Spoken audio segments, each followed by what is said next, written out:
을 준비하면서 다른 때보다 고민을 조금 더 많이 했습니다. 안식을 가기 전에 여러분과 함께 나눌 수 있는 마지막 말씀이기 때문에 조금 더 소망과 비전과 좀 밝은 말씀을 함께 나누고 가고 싶은 마음이 있었습니다. 그런데 지금 사도행전 강해를 계속해오면서 오늘 말씀을 보니까 고난에 대한 말씀이에요. 말씀의 제목도 나와 있듯이 고난에도 뜻이 있다.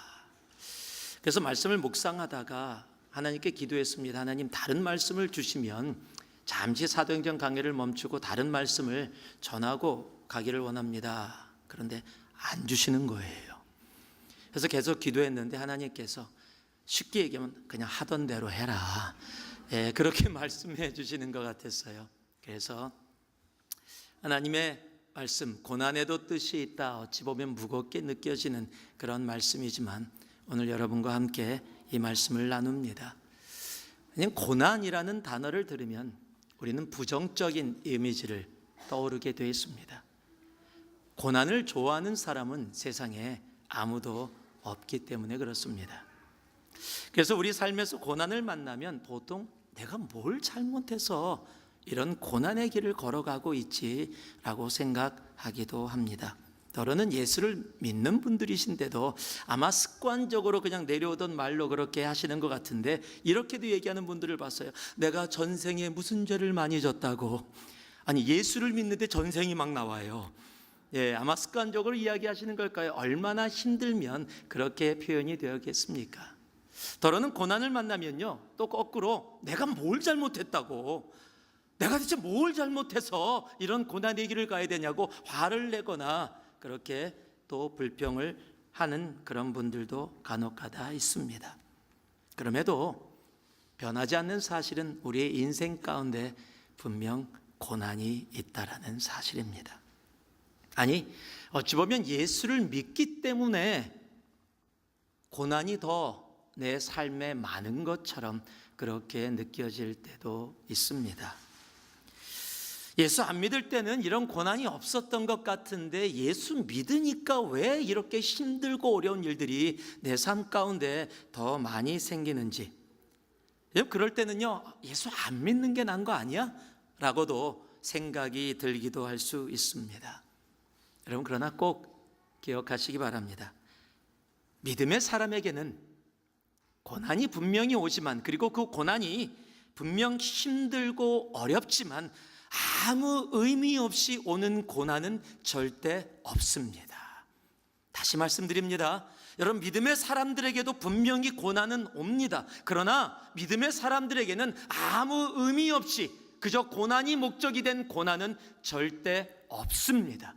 오늘의 말씀의 제목처럼 믿음의 사람들에게는 고난에도 하나님의 놀라우신 뜻이 분명히 있습니다. 고난을 지나는 과정이 비록 힘들고 어려울지 몰라도 여러분, 인내 가운데 나아가면 하나님께서 우리에게 주시고자 하는 놀라운 하나님의 뜻을 우리는 분명 보게 됩니다. 그리고 그때서야 그래서 그러셨구나. 내가 고난 가운데 이해되어지지 않고 내가 깨닫지 못했던 것들인데, 그래서 답답하고 힘들었었는데 하나님이 이런 뜻을 가지고 나로 이 여정을 걸어가게 하셨구나라고 분명히 고백하며 주님을 찬송하게 되어지는 그런 날이 분명히 올 것입니다. 오늘 말씀을 통해서 단순히 고난이 나에게 고생으로 남는 시간이 아니라 다시 한번 하나님의 귀한 뜻을 알아가는 귀한 은혜가 있기를 주님의 이름으로 축복합니다. 그로 인해 혹 지금 내가 고난의 길을 걸어가고 있다 할지라도 하나님께서 계획하신 놀라운 하나님의 뜻을 발견하고 믿음 가운데 당당히 서시는 우리 모두가 되기를 진심으로 소망합니다. 우리 22절 말씀하고 23절 말씀을 우리 한 목소리로 함께 봉독하겠습니다. 함께 봉독합니다. 무리가 일제에 일어나 고발하니 상관들이 옷을 찢어 벗기고 매로 치라 하여 많이 친 후에 옥에 가두고 간수에게 명하여 든든히 지키라 하니. 여러분, 믿음의 사람들에게는요, 제대로 믿기 때문에 오는 고난이 있습니다. 다시 말씀드립니다. 믿음의 사람들에게는요, 내가 신앙생활 제대로, 예수 제대로 믿음에도 불구하고 오는 고난들이 그 삶 속에 있습니다. 오늘 본문을 보니까요, 바울과 실라가 매를 맞고 감옥에 갇히게 됩니다. 여러분, 바울과 실라가 매를 맞고 감옥에 갇히게 된 것은 그들이 죄를 범했기 때문이 아닙니다. 무엇을 잘못했기 때문에 그들이 매를 맞았고 그래서 감옥에 갇힌 것이 아닙니다. 16장 16절을 보니까요, 우리가 기도하는 곳에 가다가 점치는 귀신 들린 여종 하나를 만나니 점으로 그 주인들에게 큰 이익을 주는 자라. 오늘 말씀을 보니까 여러분, 시작이 기도하러 가는 중이었습니다. 여러분, 지난주에 기도하러 가는 중에 하나님의 놀라운 은혜로 루디아를 만나게 하시고 그곳에서 놀라운 하나님의 일이 있었음을 우리가 알고 있습니다. 그런데 오늘도 기도하러 가는 중이었는데 귀신 들린 여종을 만나게 되어지고 그로 인해서 고난의 삶이 시작이 되어집니다. 기도하러 가는 것은 분명 같은데 내가 경험하게 되는 결과는 너무도 다릅니다. 한 번은 기도하러 가다가 루디아를 만나서 루디아가 예수를 믿게 되고 일행이 편하게 거할 수 있는 장소가 제공되어지고 그 은혜 가운데 머물게 되어졌는데, 오늘은 기도하러 가다가 귀신 들린 여종 만나갖고 감옥에 가게 됩니다. 여러분, 기도하는 것은 예수 믿는 사람들에게 너무도 당연한 일입니다. 예수를 제대로 우리가 믿고 신앙생활을 하고 있다면 우리의 삶 속의 기도는 너무도 당연한 모습입니다. 그런데 그 당연한 제대로 믿는 믿음 가운데 한 번은 하나님의 은혜가 가득 차고 한 번은 내가 감옥에 가야 되는 일들이 이루어질 수 있다라는 겁니다. 여러분, 예수 제대로 믿으면 놀라운 일을 분명히 보게 됩니다. 그러나요, 또 예수 제대로 믿기 때문에 감옥과 같은 내 삶의 고난도 있을 수 있다라는 것을 우리는 알아야 합니다. 여러분, 기도하러 가지 않았다면, 그래서요, 그래요? 그러면 나는 기도 안 하는 게 낫지 않을까요? 예, 기도하러 가지 않으면요, 감옥에 가지 않을 겁니다. 그러나 동시에 기도하러 가지 않았다면 루디아가 복음을 받아들이고 놀라운 빌립보 교회의 시작을 이루는 일들 또한 우리의 삶 가운데는 경험되어지지 못할 겁니다. 그런 고난이 싫으면요, 그럼 대충 믿으면 됩니다. 그냥 양다리 걸치고 살면 됩니다. 기도하지 않으면 됩니다. 그럼 감옥 안 갑니다. 그러나 우리는 압니다. 우리가 제대로 믿는 그 믿음의 걸음이 무엇인지를 압니다. 그래서 비록 내가 제대로 믿기 때문에 오는 고난이 내 삶 속에 있을지라도 우리가 예수의 십자가의 고난을 안다면 우리 또한 그 고난의 길을 마다하지 않고 제대로 믿는 믿음의 길을 가게 됨을 믿습니다. 여러분, 그 기도하러 가는 중에 오늘 17절 말씀을 보니까 이 귀신 들린 여종이 바울의 일행을 쫓아다니면서 이렇게 이야기를 합니다. 그가 바울과 우리를 따라와 소리질러 이르되 이 사람들은 지극히 높은 하나님의 종으로서 구원의 길을 너에게 전하는 자라 하며. 여러분 아세요? 제대로 믿으면, 복음의 삶을 제대로 살면 귀신도 압니다. 세상도 알아요. 나 크리스천이야 이야기하지 않아도요, 금방 압니다. 여러분, 이미 그 삶의 내용이 다르기 때문에 그렇습니다. 그 안에 예수의 십자가의 사랑이 있기 때문에 그렇습니다. 우리가 잘 아는 요한복음 13장 35절 보면은요, 너희가 서로 사랑하면 이로써 모든 사람이 너희가 내 제자인 줄 알리라. 우리가 예수의 십자가의 사랑으로 함께 거하며 사랑했더니 우리가 뭐라고 이야기도 안 했는데 세상 사람들이 우리가 예수를 따르는 제자임을 알게 되어진다라고 성경이 이야기하고 있는 겁니다. 여러분, 십자가의 사랑으로 살지 않았다면 귀신 들린 여종이 쫓아다니면서 귀찮게 할 일도 없었을 거고 감옥에 갈 일도 없었을 겁니다. 어떤 사람들이 가끔가다 그런 얘기를 해요. 자기 자신의 경험을 얘기하면서 우리 지나가다가 어떤 이 점치는 사람이 구슬하는 것을 봤는데 신기해서 오랜만에 봐서 이렇게 보고 있었는지 갑자기 구슬하다가 멈추더니 와이 그러면서 여기 예수 믿는 사람이 있지, 가 굿이 안 돼! 막 이런 얘기를 한대요. 왜? 예수 믿는 사람이 있으면 신이 다르니까 그 굿이 제대로 안 된다는 거예요. 만약에 여러분의 신앙을 한번 제대로 믿는지 알기 원하시면 한번 가보시면 분명히 여러분이 있는데도 굿이 잘 돼요. 그러면 이거 큰일 난 일입니다. 회개해야 되는데. 그렇다고 진짜로 가보시지 마세요. 예. 여러분, 우리가 예수를 제대로 알고 예수의 사랑이 우리 안에 있다면 여러분, 세상이 보게 됩니다. 세상이 알게 됩니다. 여러분, 그리고 예수의 사랑이 우리 안에 머물러 있다면 여러분, 복음의 능력이 우리 안에 있고 복음의 그 사랑이 있다면 복음이 필요한 그곳에 그냥 지나치지 않습니다. 여러분, 그 여종이 막 얘기했어요. 너무 귀찮았어요. 그런데 괜히 남의 일에 간섭해서 그거 건드렸다가 주인들이 그거 가지고 뭐 요란스럽게 피면 내 인생에 손해가 되니까 그냥 놔두자라고 했다면 바울하고 실라 감옥 가지 않습니다. 괜히 남의 일에 뛰어들어서 손해볼 필요가 없다라고 생각한다면, 그래서 그렇게 안 했다면 감옥 가지 않았을 겁니다. 여러분, 그러나 내가 십자가의 사랑을 알고 그가 걸어가신 고난의 길, 그 십자가의 고난과 그를 통한 사랑을 내가 알고 있다면 비록 내가 고난의 길을 걸어가야 한다고 할지라도 복음이 필요한 곳에, 사랑이 필요한 곳에 내가 그냥 지나치지 않게 될 거라는 사실입니다. 여러분, 우리는 고난이 온다 해도 그래서 기도의 삶, 주님만을 의지하는 삶을 포기할 수 없습니다.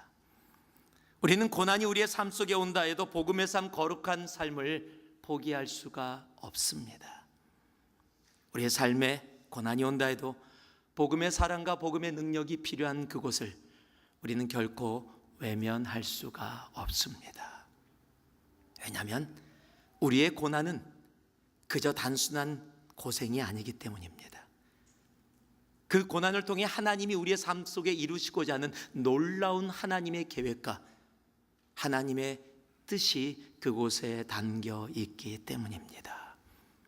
내가 비록 지금 고난의 길을 가고 있다면, 그래서 내가 왜 그러나 이 고난의 길이 이렇게 계속되어지는지 알지 못한다고 할지라도 내가 주님 앞에 무릎 꿇어 기도하며 내가 믿음의 삶을 올바로 살고 있다라고 여러분이 확신하고 계시다면 여러분, 그 고난 가운데 할렐루야를 외칠 수 있는 우리가 되기를 주님의 이름으로 축복합니다. 왜냐하면 내가 올바로 사는데도 고난이 오고 있어요. 그러면 그곳엔 하나님의 놀라운 뜻이 있기 때문입니다. 내가 비록 지금 이해하지 못해도 하나님이 여러분의 삶 속에서 이루시고자 하는, 여러분을 위한, 그리고 여러분을 통해서 하나님의 나라를 이루고자 하는 놀라운 뜻이 그곳에 분명히 담겨 있기 때문입니다. 자, 고난이 와도 그래서 우리 믿음의 사람들에게는 언제나 할렐루야입니다. 자, 한번 따라해 보실래요? 고난 가운데서도 할렐루야. 고난 가운데서도 할렐루야. 여러분, 고난 가운데서도 언제나 여러분의 입술과 여러분의 영혼에 할렐루야가 멈추지 않는 그 주님의 놀라운 은혜가 차고 넘치기를 다시 한번 예수의 이름으로 축복합니다. 25절하고 26절 말씀도 우리 한 목소리로 같이 봉독하겠습니다. 함께 합니다. 한밤중에 바울과 실라가 기도하고 하나님을 찬송하며 죄수들이 듣더라.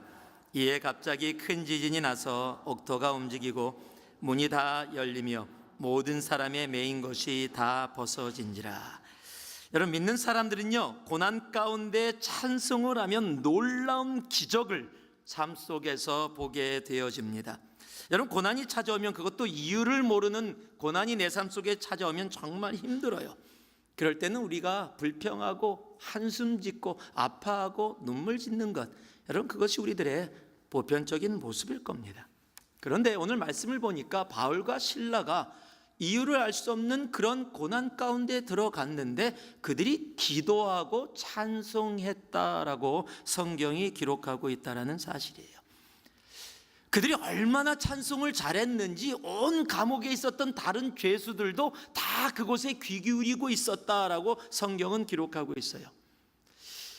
아마 실라가 하의를 놓고 바울이 아마 이렇게 화음을 하면서 할머니로 불렀을까요? 뭐 그럴 수도 있었겠죠. 그러나 그것보다는 저는 감옥은 한숨 있고 불평이 있고 좌절이 있고 상처가 있는 곳인데, 아니 이상한 애들이 들어오더니 거기서 기도를 하면서 찬송을 하니까 무슨 저런 애들이 다 있나 이렇게 생각했는지도 모르겠어요.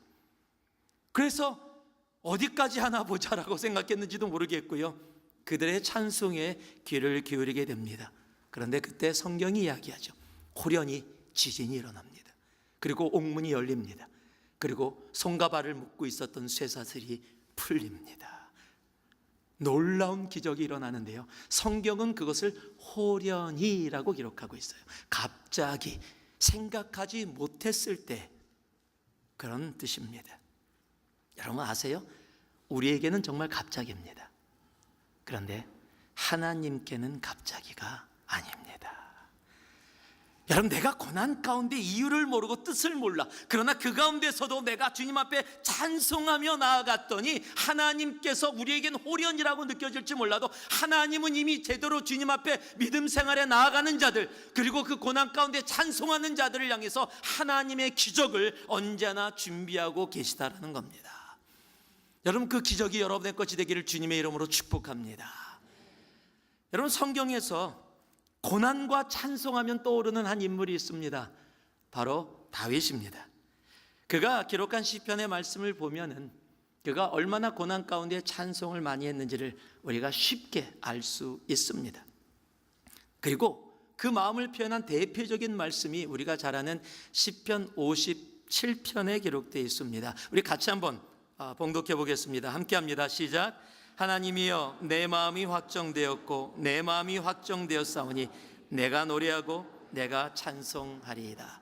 여러분, 이 시편의 말씀은 우리가 자주 부르는 찬송에도 내 영혼이 확정되고 확정되었사오니, 조금 틀렸는데 오케이, 하여튼 이런 노래예요. 찬송으로 그렇게 내 영혼이 우리가 정말 기쁨을 부르는 노래입니다. 이 말씀만 보면은 너무 좋아요. 맞습니다. 내 마음이 확정되어서 주님을 찬송합니다라고 그렇게 불려지는 것 같지만, 여러분 시편 57편을 조금만 자세히 보면 결코 이렇게 찬송할 수 없는 다윗의 상황을 성경이 분명히 이야기해 줍니다. 그것이 1절에 적혀 있어요. 1절에 이렇게 시작합니다. 다윗의 믹담시, 인도자를 따라 알다스엘에 맞춘 노래. 다윗이 사울을 피하여 굴에 있던 때에. 여러분, 사울이 다윗을 죽이려고 온 힘을 기울이고 있을 때입니다. 그리고 이제 굴에서 더 이상 갈 데가 없어서 사막의 한가운데서 굴에서 피해서 목숨을 지금 온전히 정말 구걸하고 있는 그런 상태예요.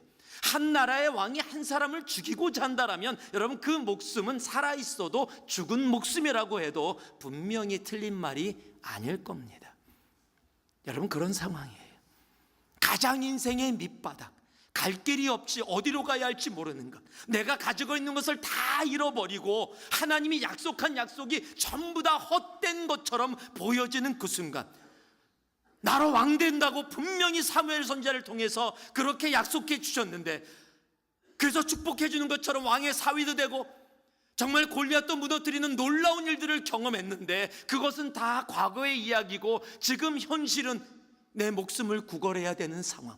도저히 하나님, 대체 이게 뭡니까? 나 약 올리는 겁니까?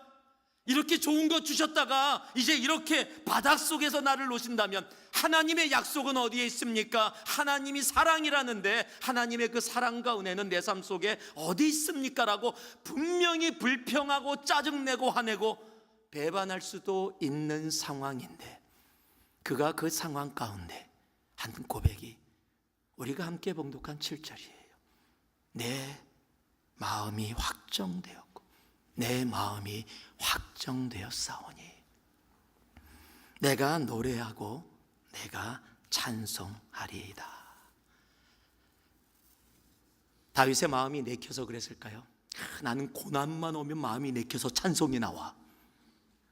여러분 그러세요? 고난만 오면 그냥 찬송이 흘러나와? 아니지요. 다윗도 아팠습니다. 시편의 말씀들 보면 다윗도 그 아픔을 그대로 이야기합니다. 그런데 마음이 내켜서가 아니라 마음을 정해서입니다. 마음이 내켜서 찬송하는 것이 아니라 고난 가운데, 이 고난이 언제 끝날지도 모르고 내 죽음으로 끝날지도 모르는 상황 가운데서도 내 마음을 정해서 내 마음이 확정됐습니다. 내가 주님을 찬송하겠습니다. 고백하는 겁니다. 그리고 하나님은 그 찬송을 들으시고 그 암흑에서 죽음에서 그를 살리시고 이스라엘의 놀라운 존경받는, 하나님이 사랑하는 하나님의 마음에 합한 자, 놀라운 사람으로 그를 세우십니다. 다니엘서 1장을 봐도요, 바벨론의 포로에 잡혀가 이스라엘이 멸망하고 간 다니엘이 진수성찬 앞에서 그냥 먹어도 되는데 그가 먹지 않겠다고 이야기합니다. 성경은 설명합니다. 그가 자신을 이방의 음식을 통해서 하나님 앞에 거룩한 삶을 살아가는 것을 더럽히지 않기 위하여. 그런데 그 앞에 다니엘의 마음을 표현하는 한 단어가 기록되어 있습니다. 그것이 8절에 기록되어 있는데요, 다니엘이 뜻을 정하여. 여러분, 내 마음을 정하는 것, 고난 가운데 불평은 자동입니다. 고난 가운데 눈물은 자동입니다. 내가 배반을 당했다면 화남은 자동입니다. 내가 가지고 있는 것을, 모든 것을 잃어버렸는데 그것에 대해서 아까워하고 힘들어하고 고통하는 것은, 그것은 너무도 자연스러운 거예요. 그게 우리들의 모습이에요. 그러나 그 모습으로 예수를 믿는 사람들은 그렇게 사는 것이 아니라요, 고난 가운데 마음을 정하여 하나님, 내가 내 마음이 확정되어 싸우니 주님을 찬송하겠습니다. 여러분, 그 결단과 고백이 우리의 삶에 이루어질 때 하나님은 그 결단과 고백 가운데서 하나님의 놀라운 기적을 우리의 삶 가운데 허락해 주시는 겁니다. 여러분, 그런 마음의 정함이 우리들 가운데 있기를 주님의 이름으로 축복합니다. 그러한 결단이 우리의 삶 가운데 차고 넘치기를 주님의 이름으로 축복합니다. 혹 지금 내 삶 속에 고난 가운데 있다면, 그리고 그 이유를 알지 못하고 눈물 짓고 다른 마음의 아픔이 있고 이해되어지지 않아서 하나님 대체 이게 뭡니까? 라고 내 삶 속에 한숨이 혹 있다 할지라도, 내 마음이 내키지 않아서 주님 앞에 나오기가 힘들다 할지라도, 신앙생활 하다 보면 그런 분들 많이 있거든요. 좀 신앙이 약하신 분들은요, 조금만 고난이 오고 마음이 내키지 않으면 교회 안 가. 교회 안 가. 그냥 한 주 그냥. 근데 교회 오는 게 어떻게 왜 그렇게 이용되는지 몰라도 교회 안 가. 마음이 안 내켜. 안 내키는데 어떻게 교회를 가? 안 내키는데 어떻게 찬양해? 할 수 있습니다. 내가 내켜서 하는 것이 아니라 내 마음을 정하는 겁니다. 온전히 마음을 정해서 주님 앞에 찬양하며 나아갈 때 하나님은 그 영혼의 그 마음을 받으시고 그곳에 호련히 내가 생각하지도 못한 시기에, 내가 생각하지도 못했던 방법으로 하나님의 놀라운 은혜를 허락해 주시는 겁니다. 간혹가다 어떤 분들이 그래요. 나도 찬송하고 싶은데요, 제가 노래에 음치입니다. 여러분, 찬송은 노래가 아닙니다. 노래는 극히 작은 부분일 뿐입니다. 진정한 찬송은 내 삶으로 드리는 겁니다. 하나님은 우리의 영혼에, 우리의 삶에 그 찬송을 듣기를 원하십니다. 고난 가운데 계십니까? 고난에는 찬송입니다. 자, 한번 따라하세요. 고난에는 찬송이다. 고난에는 찬송이다. 고난 가운데 있다면 더더욱 주님을 찬송하며 나아가는 우리 모두가 되기를 진심으로 소망합니다. 마지막으로요, 제가 34절 말씀을 읽어드리겠습니다. 그들을 데리고 자기 집에 올라가서 음식을 차려주고 그와 온 집안이 하나님을 믿음으로 크게 기뻐하니라. 믿음의 사람들에게는요, 하나님 안에서의 고난은 언제나 기쁨의 결론이 이루어지게 되어져 있습니다. 하나님 안에 있지 않았다면 매맞음도 감옥에 갇힘도 분명히 없었을 겁니다. 그러나 하나님 안에 있지 않았다면 동시에 죽음이 생명으로 변하는 놀라운 기쁨도 우리의 삶 속에 있지 않았을 겁니다. 바울이 감옥에 가게 되므로 그곳에서 간수가 예수를 믿게 되어지고, 간수뿐만 아니라 그 온 가족이 함께 주님 앞에 돌아오는 놀라운 기쁨의 역사, 그것을 보게 되어집니다. 여러분, 다시 말하지만 고난을 즐기는 사람은 없습니다. 고난은 그 단어 자체만 들어도 무겁고 힘듭니다. 그러나 여러분, 하나님 안에서의 고난은 결코 의미 없는, 뜻없는 고난은 없습니다. 하나님 안에서의 고난은 언제나 우리를 향한 하나님의 놀라운 마음, 하나님의 은혜로 마무리되어지게 되어져 있습니다. 또 고난을 이야기하면 기억나는 사람이 하나 있습니다. 요셉입니다. 요셉의 삶에 반복되어 나타난 고난도 요셉에게 결코 쉬운 일이 아니었습니다. 형들에게 팔렸습니다. 노예로 잡혀갔습니다. 그리고 노예로 열심히 살아보려고 하다가 억울한 누명을 쓰고 감옥에 갇힙니다. 감옥에 갇혔다가도 꼭 기억해 줄 것처럼 얘기하더니 잊혀진 사람이 되어집니다. 여러분, 그런 고난을 무려 13년이라는 시간을 요셉이 지나가게 됩니다. 그럼에도 불구하고요, 그가 형들을 만났을 때 형들은 두려워 떨면서 요셉 앞에 나오는데, 요셉은 그 과정을 형들에게 이렇게 이야기합니다. 그것이 창세기 45장 5절에 적혀 있습니다. 당신들이 나를 이곳에 팔았다고 해서 근심하지 마소서, 한탄하지 마소서. 하나님이 생명을 구원하시려고 나를 당신들보다 먼저 보내셨나이다. 여러분, 13년의 고난이에요. 배반과 상처와 억울함과 잊혀짐과 정말 그 모든 것도 있었던 고난인데, 그 고난을 전혀 이야기하고 있지 않아요.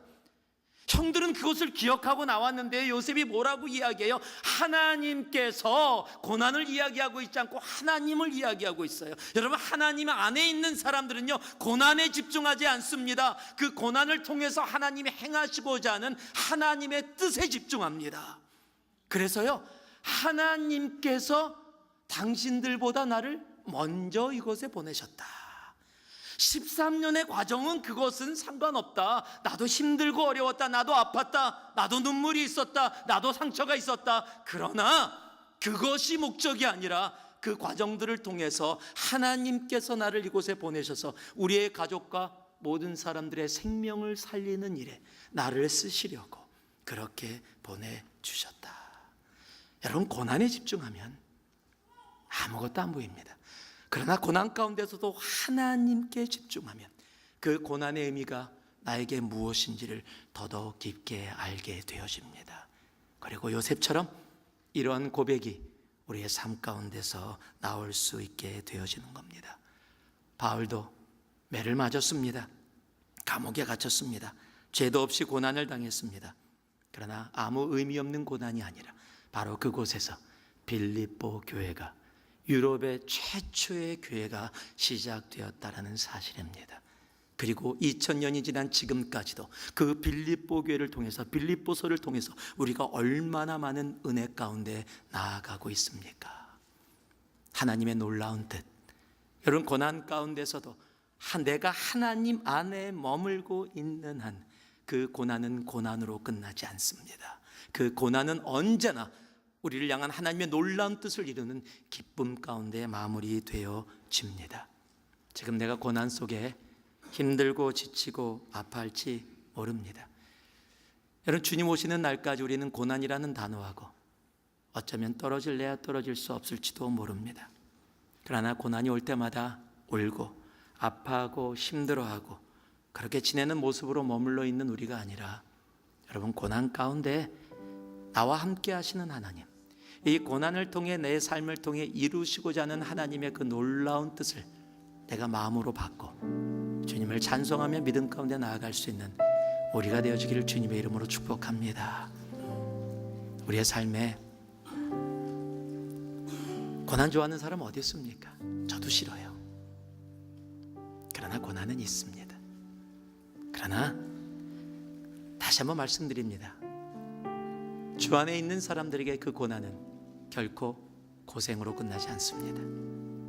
언제나 하나님께 영광을 돌리는 기쁨으로 하나님은 분명히 이루어 주십니다. 그러기에 여러분, 고난 가운데 더더욱 찬송할 수 있는 우리가 되기를 소망합니다. 마음이 내켜서가 아니라 내 마음을 정하여 주님 앞에 찬송하는 우리가 되기를 소망합니다.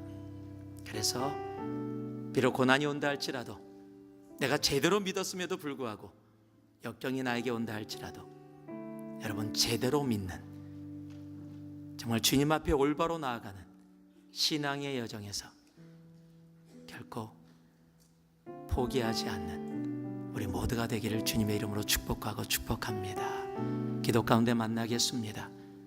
4개월 후에 어떤 상황 가운데서도 찬송과 할렐루야를 함께 주님 앞에 올려드리는 우리가 되기를 주님의 이름으로 축복하고 축복합니다. 기도하겠습니다. 사랑의 아버지 하나님,